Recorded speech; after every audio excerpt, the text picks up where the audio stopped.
Hi, I'm Shelley, And I'm Kate, and you're listening to One Lump or Two, the boldest breast cancer podcast yet. Join us each week as we offer an intimate glimpse into the challenges and triumphs of facing breast cancer head-on in our 30s. In Series 2, we're going to be joined by you, our listeners, and some experts in the field to help us all feel a little less alone and a lot more informed. Now, let's pull back that curtain and dive in.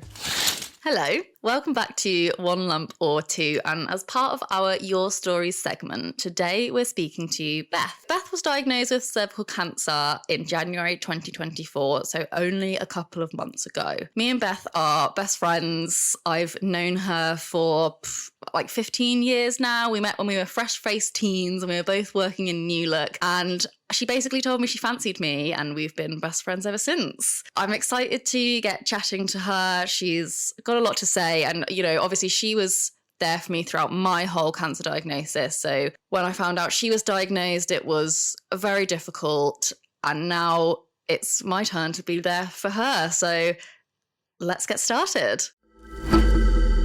Welcome to Your Stories. Hey, Beth. Hi. Hi. Thanks for coming on. Thanks for having me. You're welcome. Thanks for coming to my house. You know, you're welcome. Very, very cozy. Love coming here, and there's Also, a cute dog. We should mention we've got the tea back. Oh, we've got the Yes. tea back, yeah. Everyone who loves the tea. We're specifically drinking made a peppermint, so kind of your basic bitch of Yeah. the tea world, but... Yeah. So how are you? Yeah, I'm okay. Not Yeah. a bit nervous. Yeah. No need to be nervous. Not nervous of you two, more nervous about speaking about it. Like, Yeah. obviously I'll talk about it more, but I don't really talk about it, so... I think because for you it's so new, Yes. and because we have Yeah, spent you two have got years. many an hour We're veterans. talking about it. Yeah, we are veterans, yeah. Cancer veterans. Yeah. So, yeah, do you want to start just by kind of telling us a little bit about your diagnosis, Yeah. kind of when it started, what you've kind of been through, what would you like us to call it, by the way? Because some people call it a journey. I don't Do you have a know. specific name for it? No, just whatever's natural. I'll Okay. probably refer to it as in a negative term. That's fine. However you want to refer to it. My little So- shit show. Yeah, The do you whole wanna- of my life. The whole way through mine, it was like this joke, this shit show, Yeah, this... it's not going to be anything positive. clusterfuck, I feel like you know. journey sounds really like an amazing experience Yeah, that you've been yeah. on. You and had, this like, a is glow not up or that. something. Yeah, like, if I went on a journey, I'd be like going eat, pray, love, you know, and that's not what this is. Like, I am not eat, pray, love right now. Eat, maybe. So do you want to tell us about your shit show that's not Eat, Pray, Love? Yes. So I suppose it did started a couple of years ago. So being the women that we are, we're all au fait with having smear tests, and what I didn't know is that a smear test isn't a test, they lie. It is a screening, which they do say is the cervical screening, but they don't actually explain that they don't test anything. So they obviously do the little smear and then they send it off to a lab, and somebody in that lab literally looks down a microscope, checks it looks as it should look. If there's anything there that's abnormal, they'll let you know. So that's what happened to me, not last year, so the year before that, so it's 2022. And they came back and said, you have abnormal cells and we need to get them checked out. So then I went to the hospital to have a colposcopy, which is essentially a smear, but it's more invasive. It's just a bit more, they get more cells, I think, Okay. the technical term. But then they do actually test that. So it's not a look, it's that actually gets tested. So that gets like sent to a lab. Yeah, they both get sent to a lab, but one's just looking. The other one is actual tests. 'Cause Right, obviously, okay. which does They've make already sense. seen They've seen there's something something wrong. weird. Yeah. Exactly. And then they're like, we're going to test what that something wrong is. Because it could be Gotcha. nothing, the same as you guys. Like, it can be benign, it could be nothing, it could Yeah. be whatever. Obviously, you know, your body will do whatever it wants. So the letter you get says in bold, it's likely to not be cancer. Like, Yeah. because obviously, I don't know the percentage, but I would say most of the time it is not cancer. Yeah. I was the lucky one. So that time they sent it off. Everything was fine. I got the letter back and was told I have HPV. But they weren't worried about anything. Which So a lot of people have HPV, a lot right? of people have, and that's also a new thing. Which again, as you go through this, you'll realise I'm not the person that wants all the facts. So I just kind of dealt with what they told me. It was fine, ticked a box, carried on with my life. Yep. But HPV, the only thing I asked is because it kind of feels like a sexually transmitted disease, and I was like, is this something I've done? It Is doesn't is sound me? great, like the combination of those letters. And I was like, you know, is this like chlamydia? Is it the same sort of thing? Do I have to take Yeah. a tablet now? Is it going to go away? And they were like, no. Like you say, it's actually really common. And they didn't used to test for it in the smear test, but they've started to. I don't know how recent they have done that, but they have done it more recently because HPV can cause cancers, Yeah. not just cervical cancer. You can have HPV of the throat or different places. Oh, okay. So Okay. HPV can be the cause of a lot of cancers. Okay. It doesn't just have to be in women, and it doesn't have to be in that area. When that happens and you have abnormal cells, you then get a smear test every year, not every 3. So I knew I had to come back the following year. So that was last November. So I went in November to have my smear test just at the doctor's, like normal, with a nurse. And then I said to her, you know, will I have to go and have a colposcopy again? Is that what will happen? And she was like, no, only if something's changed. So I got like a grading the first year, and it was like, basically a nurse just wrote it on a piece of paper for me and was like, this is the lowest of the abnormal cells you can have. This is the highest. You're all the way down here. We're not concerned. But we just have to keep an eye on it. So I was like, okay, great. So then this nurse said to me, you shouldn't have to go back at all. It should, you know, we should just do this every year. Then obviously the letter comes through on my doorstep, you've got to go back for a colposcopy. And I was like, well, if I was low before and it's changed, it's only got worse. So that means I'm high, surely. Or medium or something. It's not going to be low anymore. So it's changed. Yeah. So that was in November. I then went to see my best friend down in Cornwall and stayed with her. And I just felt uneasy the whole time. I just had like this weird feeling. And I don't know why, because I should say as well, I have endometriosis and adenomyosis. So I have gynecological issues. I've had a lot of things worse done to me than a smear test. I've had a lot of invasive procedures. I've had internal scans. I've had so many things. So a smear test isn't a big deal to me. It's not comfortable. It's absolute agony because of what's wrong with me. But I don't get nervous about it because there's honestly been so many people that have. Do you think it was just the anticipation? I don't know, because the year before I had it, I think it's because I knew something had changed. Okay. And I was like, why? It just didn't feel good. Yeah. So I just feel like you do kind of know, though. It was weird, yeah. Because the year before I didn't think twice, ever. Yeah, I just feel like you do know what's going on with your body. Because even when I went to the breast clinic the first time and they told me that nothing was wrong, I still came away uneasy, thinking like that this isn't, like, I feel like I don't trust them, but I'll just go with it. But exactly. My mum also has endometriosis, and she used to get abnormal smears quite often. It can be like a sign, like a reading. So if your cells and like the endometriosis is growing, it can show up as an abnormal cell. So I had this scan, and then I got told I had to go back for a colposcopy. Went back for that on the 9th of December, I think it was. And when I went by myself because I'd had one before. Like I said, it's just like a smear, right? So I went in. And the lady was like, okay, so we know there's abnormal cells. We know they've grown from last year. What we can do is do something called a LETS procedure, and we can remove those cells if they're there and we're not happy with them. Like, we can actually do that today.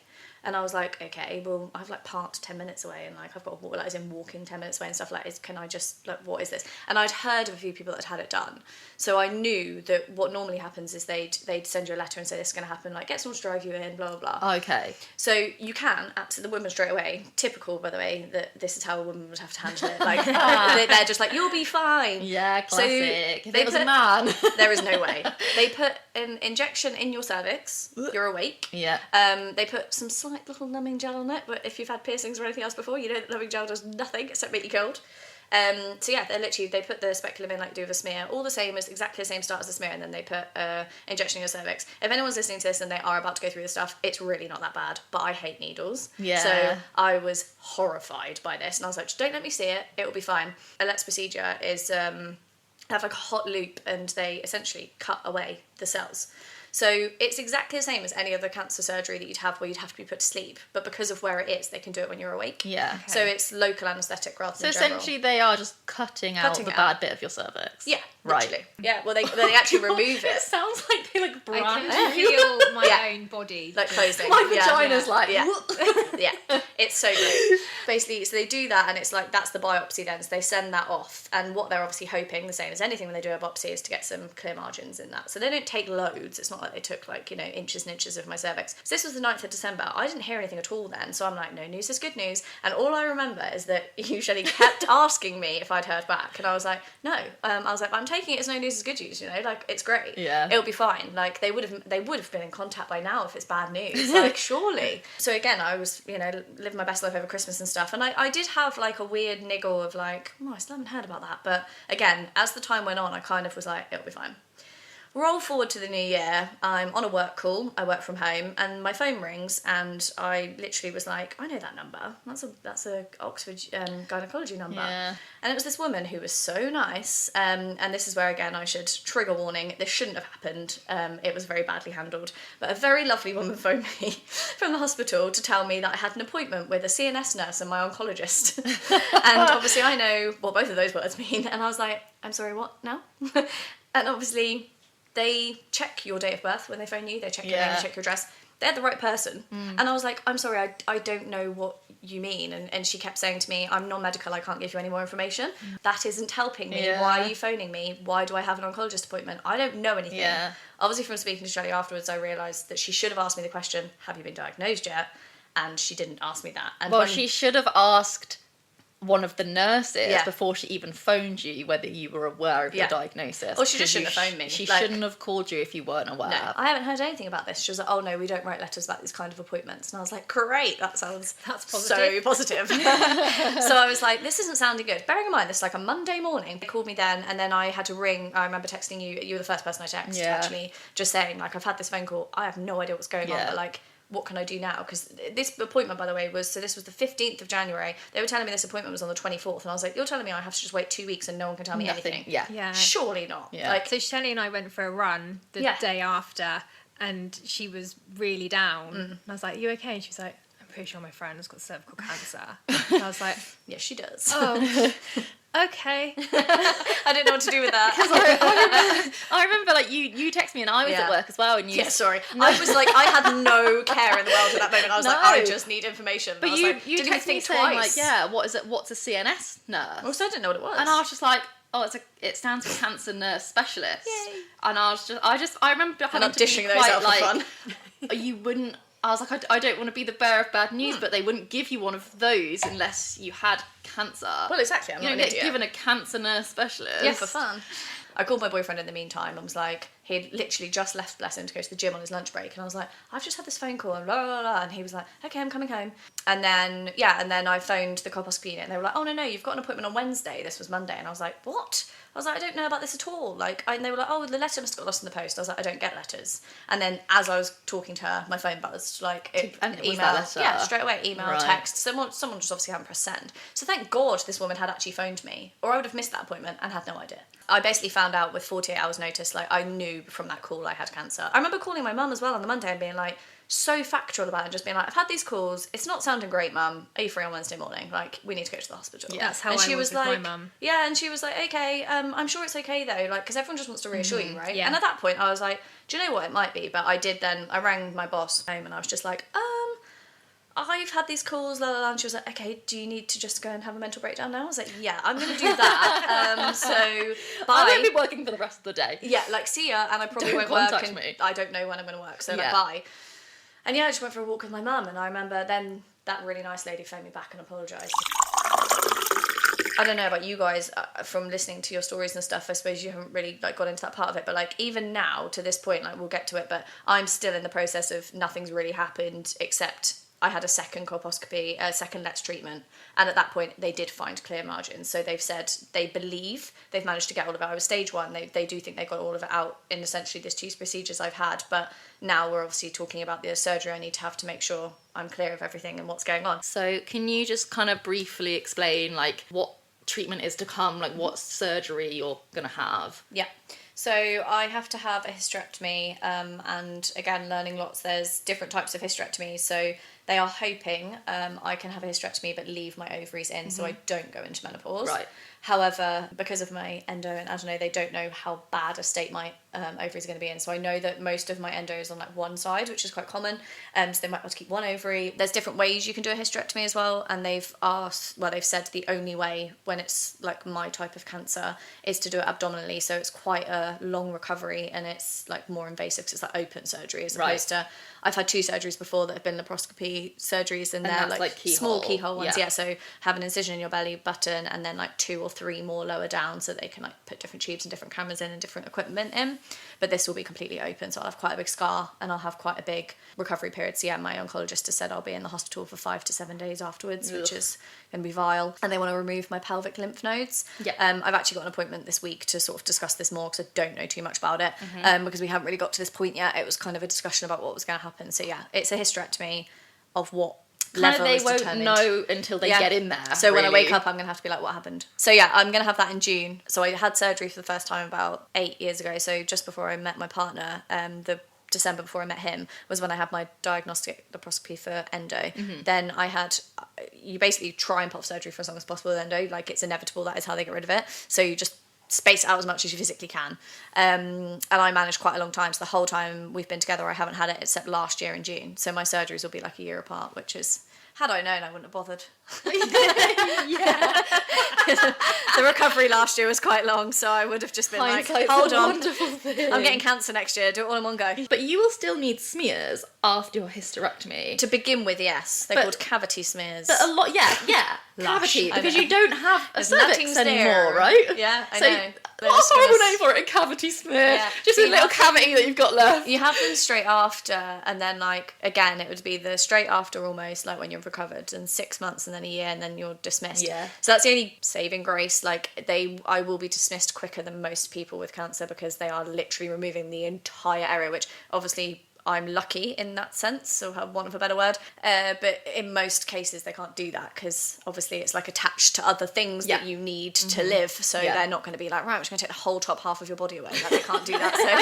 So like they will take away what they can with me. So yeah, it's a lucky thing, I suppose.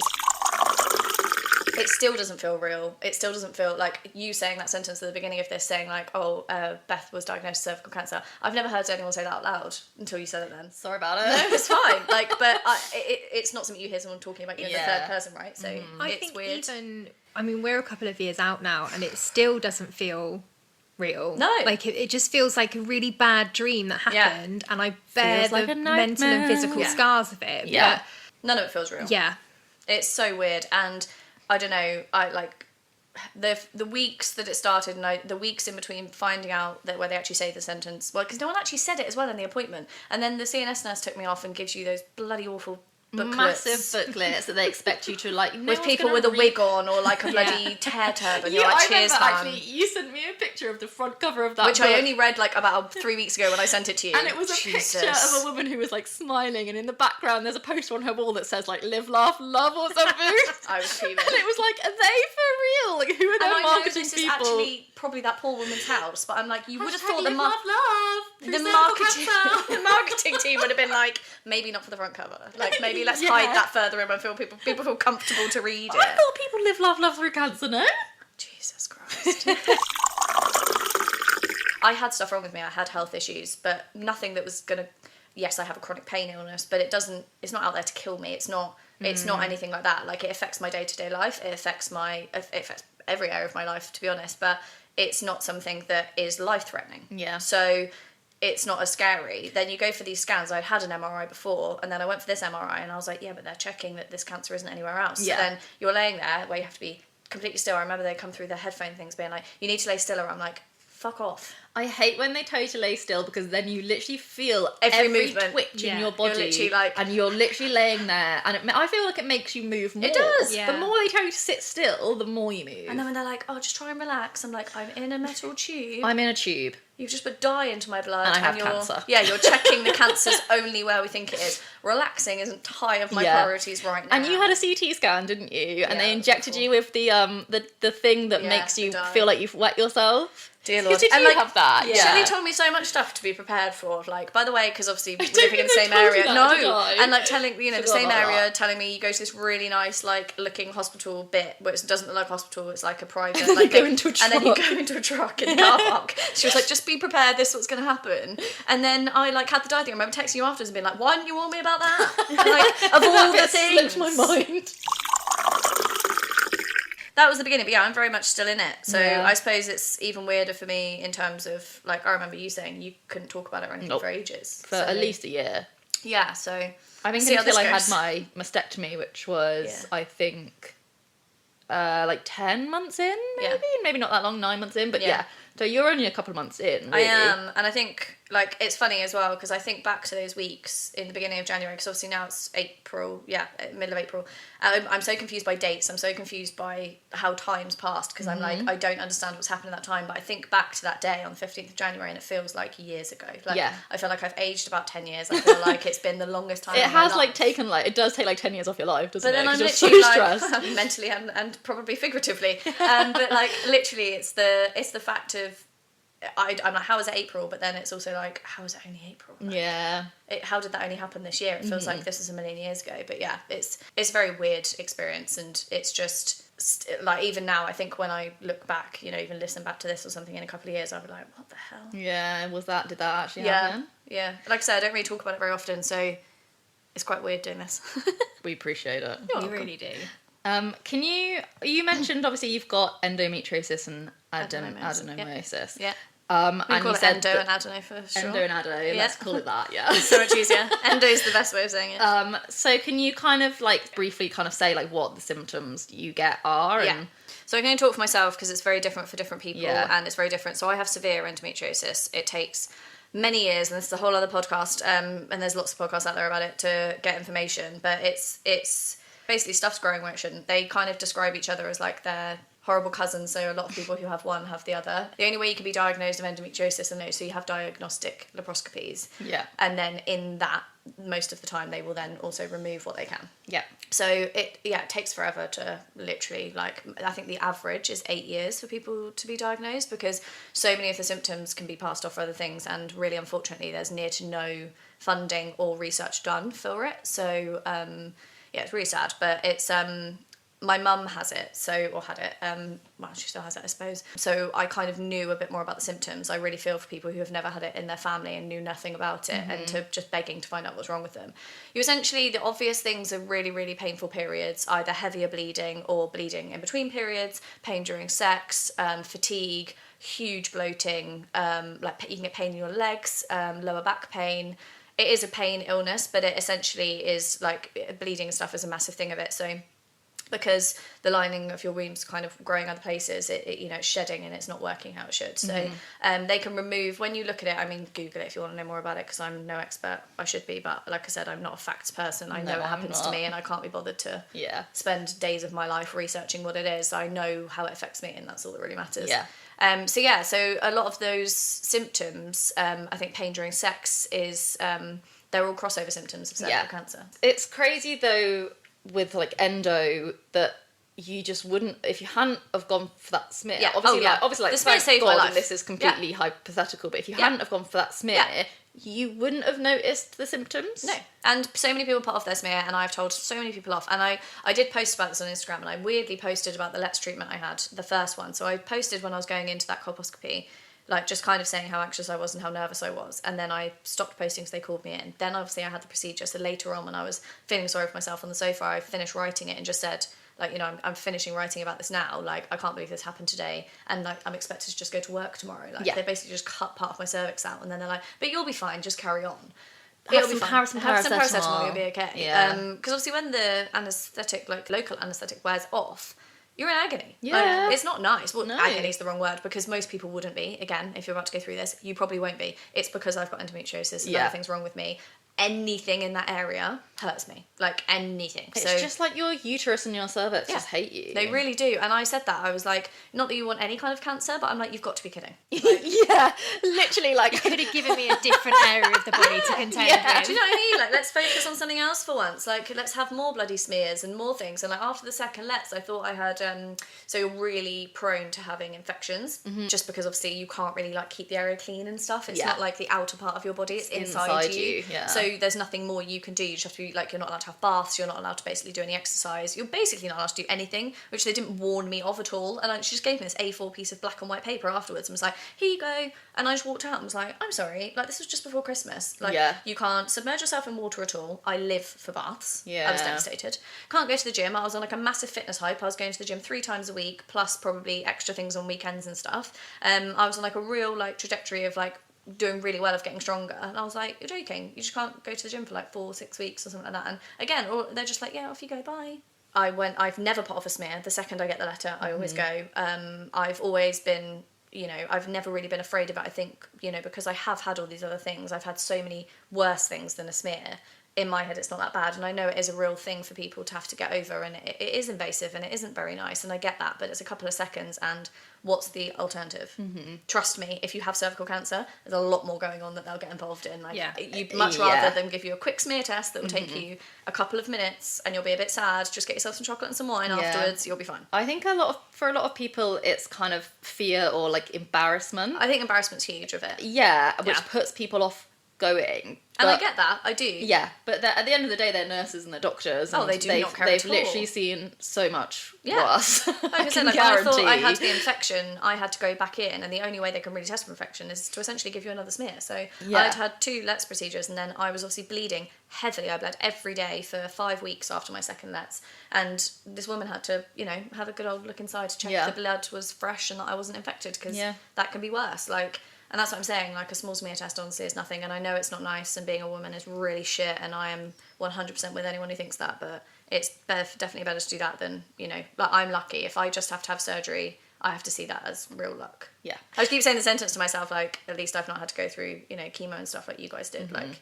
and I'm like, if that's what I'm focusing on, that just kind of shows you where I am mentally. I know this because we've spoken about it before, but you've kind of struggled with that a little bit in terms of feeling guilt or kind of like you're a bit of an imposter for not actually having to go through chemotherapy or anything like that. And I just kind of want to say, and I've said it to you before, but you know, you've got cancer, and regardless I'm part of the club. if you have to have chemotherapy, or if you're about to have chemotherapy, or if you don't have to have chemotherapy, or you don't even have to have surgery, like you know, if you can just get it out with like the LETS or whatever, if you just need some people just need some like radiotherapy, or it doesn't matter. It's all valid. You've still had cancer, and how you feel is completely valid. I even made you a cancer club card. I have got a club card. And you even said to me, like, when you found out that you didn't need chemo, do I have to give this back now? Am I not part of the club anymore? You will always be the part club of. you never wanted to be part of. My cancer is heavily related to fertility. So I know you guys wanted to like touch on that anyway, but my stance on it is the same as Shelley's. I've always sort of said I don't want kids. If it naturally happened, obviously I would assess that when it happened. I've never thought about having kids in the term of like feeling that, what's the word? Maternal, and like having that like, you know, urge. I've not had that in my life. I want dogs and I have one here, but like I've never had that. So I've never really wanted that, and my partner is the same. And with my issues, I don't actually know if I can get pregnant. Yeah. I've always been told it would never be a journey where it naturally happens for me in the terms of like, I just fell pregnant, how does that happen? Yeah, it would be quite, you'd have to work at it. Yeah, probably. And then this happens, and that's the question you get asked in every appointment. Have you got kids? Is your family complete? Do you want children? Without going into it too much, because it was heavily traumatic, but one oncologist I saw was very judgmental of that, and I did make a complaint and said I want to not see her again. She wasn't supposed to be my oncologist, but I remember the one thing you said to me is like, advocate for what you want and what you need. And I think because I've met so many different gynecologists and I've had so many appointments of that kind, I was like, no, I'm not having this. Like, this is too traumatic. I'm not having someone like... She actually turned to my partner in the room and said to him, after she asked me if I want children, and I said no, she turned to him and said, like, is this your partner? And I said, yes. And she said, how do you feel about that? I was having my second LETS then, and afterwards she was like, okay, if you just want a hysterectomy, should we not bother with the LETS then? Like, should we just go straight for the hysterectomy if that's what you really want? And I was like, no, let's go. I mean, that's not really what you want. You don't want to go straight to it's just the terminology, take it all it? out. Like, you know. and that's the thing. I was like, no, let's remove that's it what now. You want. That's what you want. I don't want cancer, love. That's what I want. I would like to rewind to December really 2023. want to be in this position. I quite like to live my life child-free, without your judgment, you bitch. Without all your judgment, exactly. Because you say to people you don't want kids, and their response is, you might change your mind. And Shelley's advice to me was like, turn it on the head. Be like, do you want kids? Or if you have kids, you might change your mind. Yeah. No one who wants kids will ever take that advice on board. Oh, you wouldn't ever like if I asked you do you want kids and you said yes, my then answer wouldn't be like, oh, you'll probably change your mind. You might change your mind. No it's one says that. The other way around. to give them back. Yeah, exactly. We've already had kids. I don't want them anymore. You might change your mind. That's what I mean, and I'm like, why is it okay to say that to someone who doesn't want children? Like, people are so programmed that like, you're a woman, you must have kids. That's what you're here for. You're not here to, you know, just make an impact on the world or have a job or have a career. You're here because you must spawn children, and that is your job. I think the fertility thing is a huge thing, and you do get asked a lot. And I said that to the CNS nurse. I said, if you're in appointments with me and people start to really question me on it, can you please like step in and just be like, she's just explained herself, she doesn't need, because they don't let it go. And in this scenario, fine.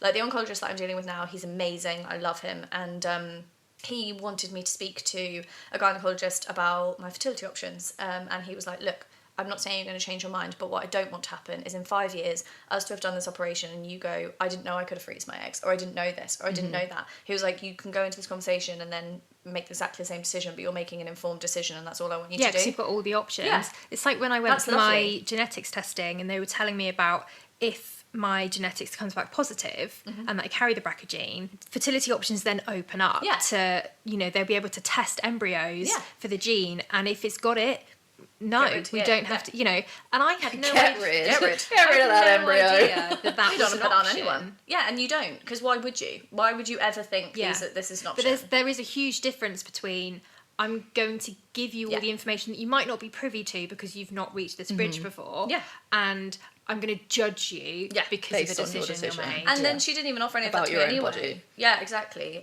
She didn't even offer any of that to me anyway. So he's just been fantastic, and I've had that conversation now. And So you did go for the fertility appointment? it was just like, this is what, basically his thing was like, we're going to do surgery. I want you to have these 2 appointments before. I haven't changed my mind. I haven't now decided I want a flurry of children, but it is a very weird feeling to have that choice taken away from you. We've kind of said this in the past, haven't we? It's very weird. Yeah. You just... I think that's what I struggled with more because everything's a choice before. we have 2 children. Yeah. They're not biologically mine, but they definitely fulfill that whole. I always wanted children, and when we got together, we decided we weren't going to have any more. But being told it's actually quite dangerous for you to choose to have children was okay. I've started therapy now, and one of the things we've spoken about quite a lot is that how unfair it is, and everyone says that it's, if people are upset because they hear about it because people are upset when they hear that you've had cancer or got cancer. It's unfair. It's not fair. It doesn't happen to the bad people in the world. It happens to everybody. It's not bias. None of us 3 have done anything wrong, and it's happened to all of us, and that's just mad. And we're all so young, and I think that's the thing. I mean, there's lots of things that make me angry these days, but that's one of the many things. Literally everything. That's one of the many things that is like, oh, it's so sad because you're so young, and it's like, it would be sad at any age, but and it would, but it is, and I will take that, and I do think that's a fair thing to say, that it is sad. It is almost more sad when you're this young. It is a very difficult thing to talk about to people who do not understand, because 1, explaining yourself is exhausting. 2, nobody understands if they haven't been through it. You feel like you have to justify yourself. Yes. Like, And I've had cancer isn't a big enough justification. I know. And I would never have, and like I said, even now, I've got a friend whose family member is going through something awful related to cancer. I still don't know what to say to her. It doesn't make you this expert in knowing what to say or how to handle these things. It's awful. There is no right thing to say, and everyone's different. I don't take well to people telling me it's going to be okay, because you don't know that. Yeah. And that makes me really mad. I agree, And I said that to a couple of my best friends. They said, it'll be okay. And I was like, I'm not trying to be a bitch here, but can you please stop saying that, because you don't know that. You have no idea. The false And hope, almost. people they want to be hopeful. They want to be positive. Yeah, of course. And I get that, but it is so hard to feel that way. Technically, right now, the cancer is gone. Yeah. But I don't feel any different because I didn't have symptoms before. They did 2 procedures, and I feel exactly the same as I did before. So to me, I don't feel any different. You sit there and say, technically, they've got rid of it. In the conversations I'm having, when I have my surgery, there is less than 5% chance, but still up to a 5% chance that it'll be in my lymph nodes. Yeah. They don't know that yet. They Yeah. haven't tested that yet because they haven't felt the need to. They don't believe it has from the scans I've had, but 2 years don't ago I know. didn't have cancer. Yeah. Yeah. Your body changes. You just don't know, and I've never had health anxiety before, and I just think some people deal with it differently, obviously, but most people I've spoken to or people I've read about, suddenly you are scared of everything. Oh my god, yeah. Yeah. Every Yeah. little twinge, I'm like, I'm dying. I'm dying. I'm definitely dying. And that's a weird thing. I said that to you, my head didn't go to the dying thing, and I don't think it does at this stage, maybe. It, at first you're just like, okay, how are we fixing this? What are we going to do? What's the plan? I think it's more when you slow down and then you're like, what the hell just happened? And Yeah. but I would say you face mortality, which I would say most people don't. Not as in you don't face it, but I don't sit there on a Sunday lunch being like, I'm going to die one day. But we are all going to die. But Yeah. you don't think about it on the daily unless you've been diagnosed with something that is genuinely life-threatening. And that's the thing that feels so weird about it, right, is the fact that it is life-threatening, and you're and when you say that out loud, you're like, this isn't happening, that hasn't happened to me, this isn't happening to me. It's too weird. It's too weird to think that. And I know, obviously, the statistics, how many people are going to get cancer in your life, but you still think it won't be you. Oh, 100%. And even though it's been me, it still doesn't feel like it's been me. you're either going to disappear for a little while because you're going to have surgery, or like with mine, obviously it is quite hidden, so I'm not going to suddenly have a sign that says I don't have a womb anymore. Yeah. But like, you know, for yours, obviously, Shelley, in the end, it's visible. Yeah. You can see it. Like, and that's harder, I think, sometimes. Like, you almost just want, or, you know, if you're going through chemo, there's visible side effects. And everyone's different, so it's up to whoever, how you want to deal with it, and there's no right or wrong. But I would just say do what's right for you. I think I shared, in the beginning, I was very happy that I shared, and I still am. I don't regret that. I then posted a couple of updates. I wouldn't have done that so quickly because I think it takes you a while to process things, and also things change.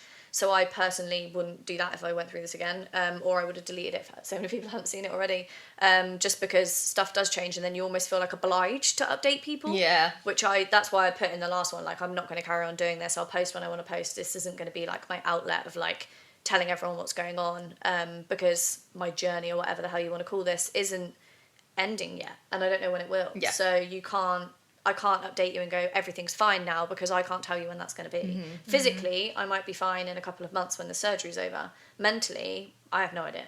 Yeah. I mean, I'm not mentally okay. I'm not mentally okay. But I think it also does take a lot to say that. Like, that's something that happened to me recently, and I think obviously when you guys launched this was literally as I was going through it. And so I remember saying, like, please don't feel like you need to listen to this. And I didn't, because I was like, I can't go through this with you right now. I'm doing too much of myself, and that is a very weird thing. So if anyone's listening to this and they've very recently been diagnosed with cancer and you're not a naturally selfish person, it is very hard to become selfish overnight. Yeah. And you have to. Like, you have no other option to secure yourself than to become really selfish, because you have to protect yourself, not only physically in terms of if you're trying to keep your health up, but mentally, because everyone wants to approach you in one way or another, but you need to do what's right for you. And most of the time you probably won't know what that is. But you become the only person that matters. Exactly, and I think that's a really weird way to live, because I don't think as British people we tend to do that. Like, if anything, I would say the majority of people I know aren't selfish in any way. So to suddenly become selfish overnight and be like, I have to do this because it's right for me, is really hard. Yeah. Like, really, really hard. And you have to advocate for yourself, and you have to fight for yourself. 100%. And I think that's the... But it is hard to be selfish, but I do think you do have to get into the mindset of like, well, it is about me though. Yeah. Like, I'm the one that has cancer, like, it is about me and what I want. You saying then, like, I'm not mentally okay, like, is a really hard thing to say, and I think it's a really... You know, I had a mental breakdown, what was it, like 2 weeks ago in Sainsbury's car park. Yeah. Ended up phoning Macmillan. Oh, it's always in, like, the nicest of places, isn't it? I know, I said that to someone, and I can't remember who it was now, one of my friends texted me and said that they'd had a breakdown in an Aldi car park, and I was like, how funny, I had a breakdown in Sainsbury's car park. What is it about supermarkets? They were like, at least yours was more upmarket. I was like, I literally only pulled in there because I drove past it. Yeah. And I knew I was going to, like, burst into tears. And I actually ended up phoning Macmillan, which you said you hadn't by now. You spoke to them. Yeah. And, oh gosh, they were amazing. So, again, if anyone's listening to this and needs help, like... People are listening to this stuff. No, but, like, need help. People listening to this and need help, Shelley. If anyone's out there... No. People listening to this and need help, is my point. Yeah. And people are listening generally and they're fine.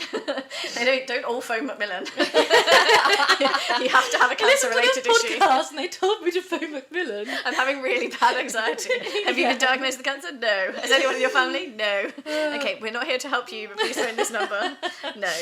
If you have cancer issues, and it's not just if you have cancer, that's one thing that I said to my friend whose family members going through it. I was like, you're allowed to phone them too. Like, it affects everyone around you, and there are so many things that can help, and I didn't know that, and it's actually amazing. The community you get put into, as much as it is the club you never want to be a part of, there's so much out there. But also, once you're in it, it's such an amazing club. It is. Yeah. For me, in my age group, I found nothing, and I mean, I think 4 people I've managed to find online that have gone through the same thing. Yeah. And obviously, it's not as common a cancer. I think that's something you always had, was like, at least you got the good kind. Oh, that good old cancer. Because there is a lot of resources for breast cancer. Yeah. There is, and they're very apparent and they're very obvious, and it is for different age groups. And I would say there is quite a young community of people now, which is really sad, but it is true. Cervical, not so much. Yeah. So I would say that is really hard, and I did feel really lonely, and I think everyone does anyway, no matter what cancer you have. But Macmillan really helped with that. I only spoke to them once, but they got me literally, I was on the phone to them at 7:30 at night. By 8 o'clock the next morning, I had a consultation with a therapist. It was like that quick. Like, they were like, you need some help. We're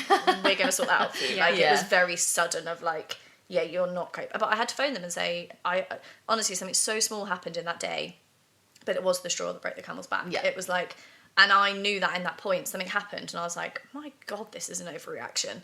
And then I was like, oh no, but it's not this. That's not what's wrong. It's like, I keep saying it, and it's such an awful thing to say, but like, I'm so lucky I have you who's been through it and actually gets it, because that helps so much. And I do feel like I can talk to someone who understands and can validate how I feel, because everyone else is so kind, and you know, it's obvious you feel like that, and of course you feel like that, and they'll say it, but they didn't get it.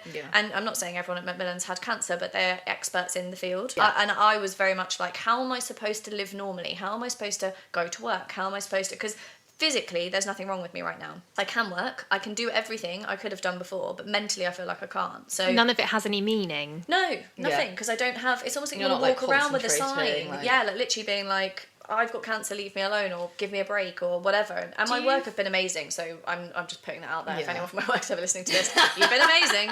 And I'm not saying they haven't, but it is true. Like, you just care about things less. Yeah. But, and for anyone who hasn't had cancer, it's such a hard thing to You get your head around. prioritise things differently, I think. Yeah, and it's not that I don't care about my job. Everyone who knows me, I love my job. I love my job, and I still do. But it's very hard to focus on it in the way that I did before, because my focus isn't there. Yeah, that's something I'm still struggling with. Yeah. Brain fog. Like, no one tells you that's coming. Bloody hell. Do you find it difficult, or do you feel people maybe don't take it as seriously, because you kind of just said like it's invisible, and you mentioned earlier like you've not had chemo, so you don't have hair loss, like there's no visible signs that you have cancer. Like, obviously I've had a boob removed, and also like we found lumps, like it's obvious, like not obvious that you have breast cancer, but like there are external things that mean that something's wrong. And we both had chemo, and we both lost our hair, so people can look at you and think you're sick. Whereas with you, obviously you're not having to, hopefully that's obviously the plan at the moment, is that you don't have to have chemotherapy. So do you feel like people maybe treat you like a little bit like, oh, Beth's fine, like she can work, that's fine? Oh, 100%, yeah. And I think that's where this whole like breakdown happened, because people's expectations of me, I felt, changed. I don't know what people should be doing. I don't know what I should be doing for myself. Nothing's right, nothing's wrong. The way people are treating me, if you're treating me completely normally, that probably helps most days. There'll only be a few days that annoys me. But this is what I said to Shelley. I was like, I remember texting you one day being like, when will I stop being mad at everyone? And you were like, oh, probably never. Like, yay, this is healthy. But I said that to my therapist. I was like, that's the one thing. I'm not a very angry person. I get like passionate about things, but I don't get angry really. When I first started therapy, to my Macmillan therapist, the first thing I said to her was, I'm just this raging ball of anger, and I've never had this emotion before, and I don't know what to do with it, and it's just consuming me and my life.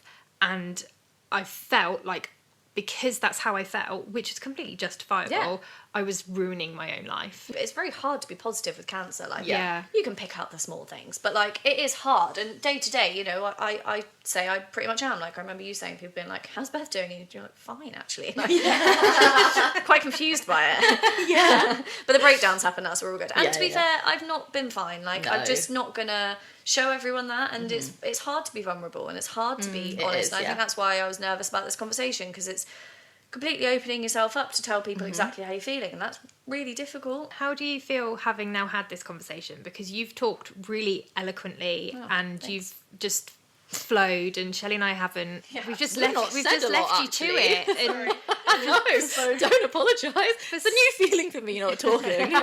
For someone who, you know, said they were nervous and they don't talk about it, you've done a brilliant job. Well done, Beth. Yeah.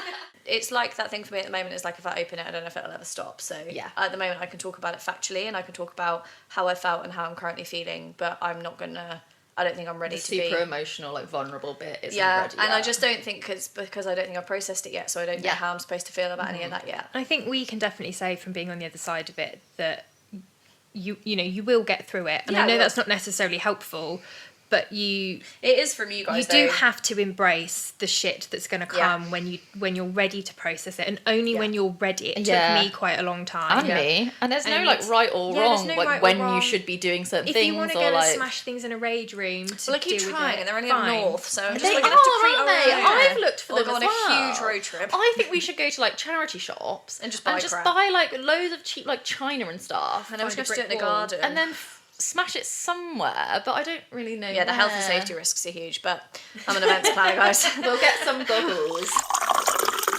I think the therapy will help because I just talking Definitely. to people I care about is too hard. It's so much easier to talk to a stranger about it. There is definitely things She that doesn't care. I'm very, very open and I tell people most things, but there are still things that I've told You my don't wanna say therapist it. that I wouldn't have said. You can tell them your dark. I told my therapist first about the day I thought I was going to die before I told anyone else. Yeah. And I think that's normal because, like I said, this guilt association that you have with all these feelings and all this stuff that your family and friends and relationships are having to pick up on.